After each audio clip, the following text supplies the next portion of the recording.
UKLO 1 year masters. No IELTS required up to 5 years visa. High visa success rate.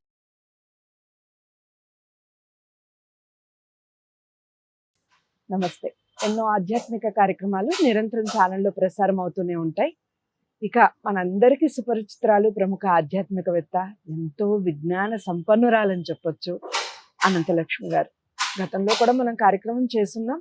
ఇక ఈ శరన్నవరాత్రులకు సంబంధించి, దసరా మహోత్సవానికి సంబంధించి కొన్ని ముఖ్యమైన వీడియోలు చేయబోతున్నాం. ప్రతి వీడియోని ఫస్ట్ నుంచి లాస్ట్ వరకు వాచ్ చేయండి. మీకు ఎలాంటి డౌట్స్ ఉన్నా తప్పకుండా కామెంట్ బాక్స్లో తెలియచేయండి. లేదా అమ్మతో మీరు ఎలాంటి కార్యక్రమాలు చూడాలనుకుంటున్నారు, ఈ విషయాలు కూడా కామెంట్ బాక్స్లో తెలియచేయండి. మొట్టమొదటిగా బాలా త్రిపుర సుందరితో మనం మొదలు పెడదాం. అమ్మ నమస్కారం. నమస్తే తల్లి. శరన్నవరాత్రులు మొదలు కాబోతున్నాయి కదా. మొట్టమొదటి అవతారం బాలా త్రిపుర సుందరి. అవతారం యొక్క విశిష్టత, అమ్మ అవతారం ఎత్తడానికి గల కారణాలు ఏమిటి, ఆ విషయాలన్నీ చెప్పు. అమ్మా అందరికీ నమస్కారం. నవరాత్రి శుభాకాంక్షలు. విజయవాడ ఇంద్రకీలాద్రిపై వెలసినటువంటి కనకదుర్గ అమ్మవారి యొక్క నవరాత్రుల్లో మొదటి రోజున అమ్మవారికి బాలా త్రిపుర సుందరి అనేటటువంటి అవతారాన్ని ధరింపచేస్తారు. ఒక్కొక్క సంప్రదాయంలో, ఒక్కొక్క ఆగమ శాస్త్రాన్ని అనుసరించి నిర్మాణం చేయబడినటువంటి ఆలయాల్లో అవతారాల క్రమం భిన్నంగా ఉంటుంది. ఇక్కడ మాత్రం మొదటి రోజున బాల. అమ్మవారి మంత్రాలలో కూడా ప్రధానమైనదిగా చెప్పబడేటటువంటిది, మొట్టమొదట చెప్పేటటువంటిది బాల. మొదట ఎవరికన్నా చిన్నతనంలోనే బాలా మంత్రాన్ని ఉపదేశించడం జరుగుతుంది. ఇది అయిన తరువాతే గౌరీ కానీ, ముఖ్యంగా స్త్రీలకు వచ్చేటప్పటికి గౌరీ కానీ, ఇంకా పురుషులకైనా స్త్రీలకైనా ఎవ్వరికైనా పంచదశి మొదలైనటువంటి మంత్రాలన్నీ ఆ తరువాత పంచదశి, షోడశి ఇవన్నీ తర్వాతే ఉంటాయి. త్రిపురాత్రయంలో మొట్టమొదట ఆవరణలో ఉండేటటువంటిది బాలగా చెప్తారు. బాల అంటే 10 సంవత్సరాల లోపల ఉన్నటువంటి బాలిక. త్రిపుర సుందరి అంటే త్రిపురాలలో ఉండేటటువంటి సుందరి. ఏమిటి త్రిపురాలు? మన శరీరంలో ఉండే స్థూల, సూక్ష్మ, కారణ శరీరాలు. అంతేకాకుండా ఈవిడ త్రిపురారికి ఇల్లాలు. త్రిపురారి అంటే త్రిపురాలను సంహరించినటువంటి, అంటే 3 రాక్షసులు 3 నగరాలను నిర్మాణం చేసుకుని తాము ఆ నగరాల్లోనే ఉంటూ ఇలా తిరుగుతూ ఉంటారు, కానీ ఒక వరుసలో ఉండరు. వారు అడిగినటువంటి వరం ఏమిటంటే, ముగ్గురు ఒక్క బాణంతోనే ముగ్గురిని కొట్టాలని. ఎట్లా కొడతారు ఒక్క బాణంతో ముగ్గురిని ఇలా వంకరగా ఉంటే? కానీ సరే, శివుడు సంహారం చేశాడు, అందుకని ఆయనకి త్రిపురారి అని పేరు. ఆ త్రిపురారి యొక్క భార్య గనక త్రిపుర సుందరి. అయితే ఈ త్రిపుర సుందరికి ముందు బాల అన్న విశేషణం చేర్చాం. ఎవరు ఈవిడ అంటే, మనం మామూలుగా దసరా పూజలు చేసేటప్పుడు ఉదయం పూట బాల పూజ చేస్తాం. బాలభోగం చేసి మధ్యాహ్నం మళ్ళీ భోజనం అన్నది షడ్రసోపేతమైన భోజనం చేయడం అనేది మధ్యాహ్నం. పొద్దున మాత్రం బాలకే కాస్త అన్నం మీద పెరుగు వేసి నైవేద్యం పెట్టి పెడతారు. ఆ తర్వాత సాయంకాలం పూజ ఎలాగో సూర్యాస్తమయ సమయం తర్వాత ఉంటుంది. ఇలా చేసేటటువంటి దాంట్లో ఈ బాల ఎవరు, ఎందుకు బాలని పూజించాలి అంటే, భండాసురుణ్ణి సంహరించేటటువంటి సమయంలో భండాసురుడు తన 30 మంది కుమారులను పంపించాడు యుద్ధానికి.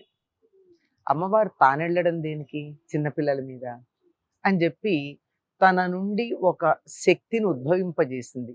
బాల ఆవిడ చిన్నపిల్ల. భండపుత్ర వధోద్యుక్త బాలా విక్రమ నందిత అనే నామం కనపడుతుంది మనకి. అంటే భండాసురుని యొక్క పుత్రులని సంహరించటానికి సిద్ధమైనటువంటి బాల యొక్క పరాక్రమాన్ని చూసి సంతోషించింది అని. ఈ బాల ఒక్కతే, అంటే అమ్మవారి ఆత్మజ, ఆవిడ ఆవిర్భవించింది. అన్ని లక్షణాలు ఉంటాయి. ఆవిడ వెళ్ళి భండాసురుని యొక్క 30 మంది కుమారులని సంహరించింది అని చెప్తారు. అటువంటి బాల మొట్టమొదటి రోజు బాలగా ఆవిడ్ని మనం ఆరాధించడం అన్నది కనపడుతూ ఉంటుంది. ఈవిడ బాలమ్మ.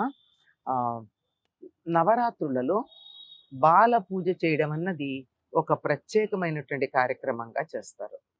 బాల పూజ, సువాసిని పూజ, దంపతి పూజ ఇలాంటివి.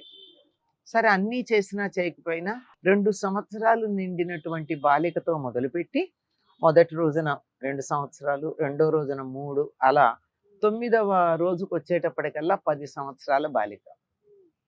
ఇలా చేయడం ఒక పద్ధతిగా ఉంది. కానీ మనకి ప్రతిరోజు ఆ వయస్సు కలిగిన బాలికలు దొరుకుతారా?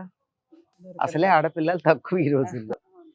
అంచేత ఒకే అమ్మాయికి అన్ని రోజులు చేయడం, లేదా ఏ వయసు దొరికినా పర్వాలేదు అనుకుని 10 సంవత్సరాల లోపు పిల్లలకి చేయడం, లేదా ఇలా వాళ్ళకి ఇప్పుడు సెలవులు ఉండకపోవచ్చు, పాఠశాలలకి చేసే వాళ్ళకి అవకాశం లేకపోవచ్చు, అందరికీ కలిపి ఒక్కరోజే చేయడం, 9 మందికి ఒకరోజు చేయడం, 9 మందికి ఒకరోజు చేయడం వీలు కాకపోతే కనీసం ఒక్కళ్ళనన్నా ఈ నవరాత్రుల మొత్తానికి కలిపి ఒక్కరికైనా పూజ చేయడం అన్నది మనకి అలవాటుగా ఉందమ్మా.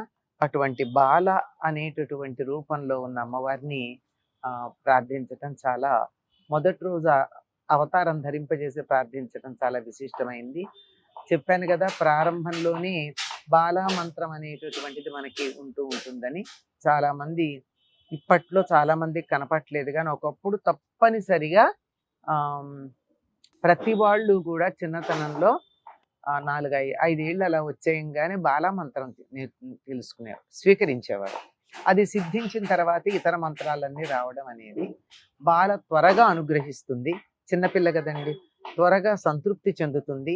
ఆ తరువాత సత్సంతానం కావాలనేటటువంటి వారు బాల మంత్రాన్ని చేస్తారు. మీరు గమనించినట్టయితే చాలా మంది ఒకప్పటి వాళ్ళల్లో చాలా మంది పేర్లలో బాల ఉంటుంది. అంటే వాళ్ళ వంశంలో ఆ అమ్మవారి పూజా విధానం అది ఉందని, అందులో బాలగా ఉండడం కనపడుతూ ఉంటుందమ్మా. అటువంటి బాల రూపంలో నవరాత్రుల్లో మొట్టమొదటి రోజున మనకి జగన్మాత దర్శనమిచ్చి అందరిని అనుగ్రహిస్తుంది. ఆ తల్లికి నమస్కారం చేసుకుంటాం. చాలా చక్కగా వివరించారమ్మా. అయితే ఆ రోజున ఎలాంటి నైవేద్యాలు పెట్టుకోవాలమ్మా? అమ్మ, ఈ నైవేద్యాల విషయంలో ఒక్కొక్క పురాణంలో ఏం చెప్తారో నాకైతే తెలియదు, కానీ అమ్మవారికి సంబంధించినటువంటి విద్యలకి సంబంధించి బ్రహ్మవైవర్త పురాణంలో, దేవీ భాగవతంలో కనపడేటటువంటి వాటిల్లో వీటి గురించి మనకి ఎక్కడ లలితా రహస్యనామ సహస్రం ఆవిర్భవించినటువంటి విషయం అంతా ఎక్కడుందో అటువంటి బ్రహ్మాండ పురాణంలోనూ కూడా ఈ రోజు ఈ నైవేద్యం పెట్టాలన్న లాంటిది ఏమీ మనకు కనపడలేదమ్మా. ఉప పురాణాల్లో వాటిల్లో ఏమన్నా ఉన్నదేమో. మొత్తం లలితా రహస్యనామ సహస్రం గనక చదివినట్టయితే అందులో అమ్మవారికి అన్ని రకాల నైవేద్యాలు ఇష్టంగా చెప్తారు. గుడాన్న ప్రీత మానస, పాయసాన్న ప్రియ, స్నిగ్ధోదన ప్రియ, హరిద్రాన్నైకరసిక, సర్వోదన ప్రీత చిత్త, దధ్యన్నాసక్త హృదయ అని చెప్పారు. ఇవన్నీ అమ్మవారికి ఇష్టమైనప్పుడు రోజుకు ఒకటి పెట్టడమే నాకు అర్థం కాదు అమ్మా.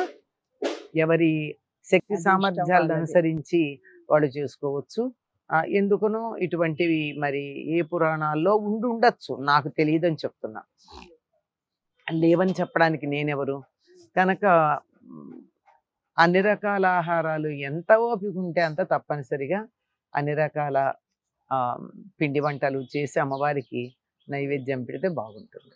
చాలా అంటే చాలా చక్కటి వివరణ ఇచ్చారమ్మా బాలా త్రిపుర సుందరికి సంబంధించి. నమస్కారం.